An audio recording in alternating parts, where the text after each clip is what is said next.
So today, guys, we are going to be highlighting one of the best exotic weapons in the game, and that is the Scorpio.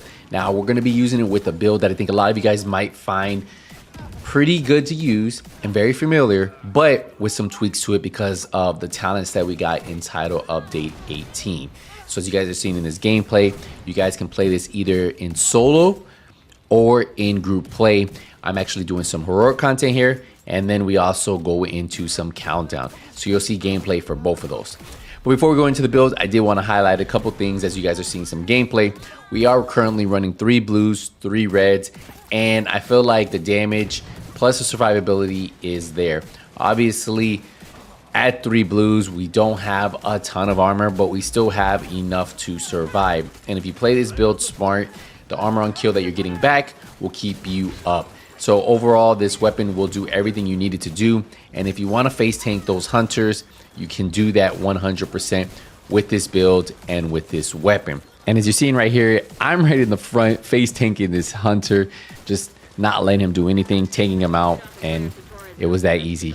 But let's get into the build and let's show you what it's all about. So you might have guessed it, we are running the Scorpio shotgun, and this is going to be at 1.3 million armor. Our weapon is doing 1.4 million damage. We have 130 RPM. We have 7 in the magazine, and then you have shotgun damage, damage to armor, and critical hit damage here. Now, the reason why this weapon's so good, if you guys haven't noticed already, is shooting a target applies a stack of venom, which lasts 10 seconds. Increasing the stack adds more superior debuffs to the target. So 1 stack is poison, 3 is disorient, 6 is shock, and at 7 stacks, the target takes additional 20% damage from all sources, including your teammates. That's what's cool about it. And then stacks no longer increase. Duration of status effects is based on the percentage of pellets hit on applied shot. And that's just something to keep in mind. So land those shots so it can be even more powerful. Now, you can run whatever secondary you want. I have the Dark Winter on here for show, but in the gameplay you saw, I never pulled it out. We have SMG damage, crit chance, damage targets out of cover, and then it always comes with a talent perfect killer. For the specialization, we are using the gunner class. This is going to give us 10% armor on kill on top of the armor on kill we already have on the build, and you'll see in a few. So we paired it up with the Hunter's Fury. We are going to run a 4-piece. So the 2-piece obviously is giving us that 15% shotgun damage and SMG damage.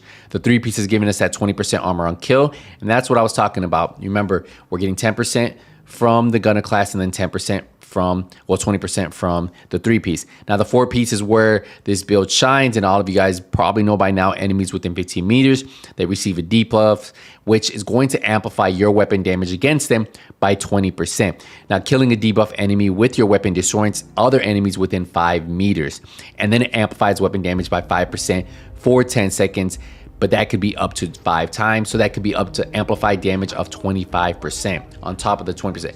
So that's why this build gets very powerful as you start to chain those kills together. Now, we have weapon damage on here, we have critical hit damage, and a critical hit chance mod. Now, I went with the Henry chest piece. Look, this gives us 10% status effects. Now, we have 170,000 armor on here. We have crit chance, crit damage, and a critical hit chance mod. But the reason I went with Perfect Companion is because while you are within 10 meters of an ally or skill, so I can use a skill, or if I'm in group play, be next to ally, it increases my weapon damage by 20%. So that's going to help out with when I'm amplifying my weapon damage. So obviously this is very, very good to use, and I think a lot of you guys will enjoy it. For the holster, we have our 2nd piece of Hunter's Fury, and we went with weapon damage and critical hit damage. For our 3rd piece of Hunter's Fury, we went with the knee pads. We went with armor and critical hit damage to give us a little bit more armor, sitting at 1.3 million. For the gloves, our 4th and final piece of Hunter's Fury, we went with weapon damage and critical hit damage. And then the backpack, we went with the Badger Tough backpack, which is going to give us 10% shotgun damage. We have an armor roll on here. We have crit chance, crit damage, and we have critical hit chance. And then we went with regular companion on the backpack. While you are within 5 meters of an ally or skill, total weapon damage is increased by 15%. Now, if you want to gain 3% on top of this, you could actually run this backpack right here. And let me pull it up for you. I have a Badger Tough backpack. And if you look at it, it has Wicked. So what this does is applying the status effects increase total weapon damage by 18% for 20 seconds. So you can gain 3% weapon damage on the build. Now, the thing with this is trying to find the perfect rolled one with that talent is going to be tough. As you can see, I was able to roll this one, but it has headshot damage and crit chance. And obviously I want to have crit damage. So it's up to you on how you want to run it. I feel like if you have Companion already, put Companion. If you have Wicked, you can run Wicked. The reason why Wicked will work great with this is 100% because you're running the Scorpio shotgun, right? So you should have that talent activated 99% of the time. So that's something for you guys to keep in mind when you guys are running this build. So if you guys want to run Companion or if you want to run Wicked, both of them will work good.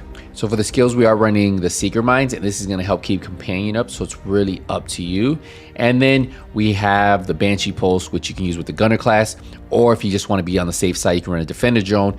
If your Seekers go out, pop up the Defender Drone, and boom, you'll have that damage reduction. So really up to you on how you have that build set up. And then for the stats, you can see we're sitting at 50% crit chance, 127% crit damage, 65% headshot damage, and 12% armor damage. So overall, this build is a beast. And like I said, if you guys have this backpack or you guys want to run the Wicked backpack, it's really up to you. Both will work good. Obviously, it's just getting which backpack you can get. Since I'm already proccing Companion on the chest, the backpack will always be procced. But if you want to gain that 3% weapon damage, then putting Wicked on there will definitely be something for you guys.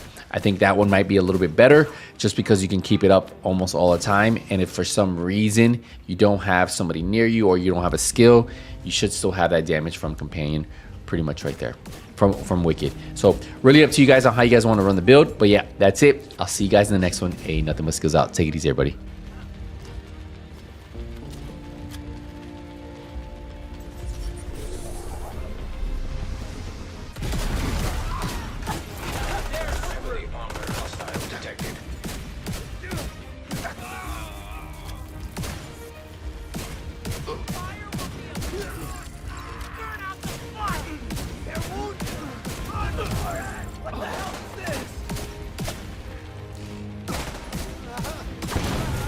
Hostiles guarding location nearby.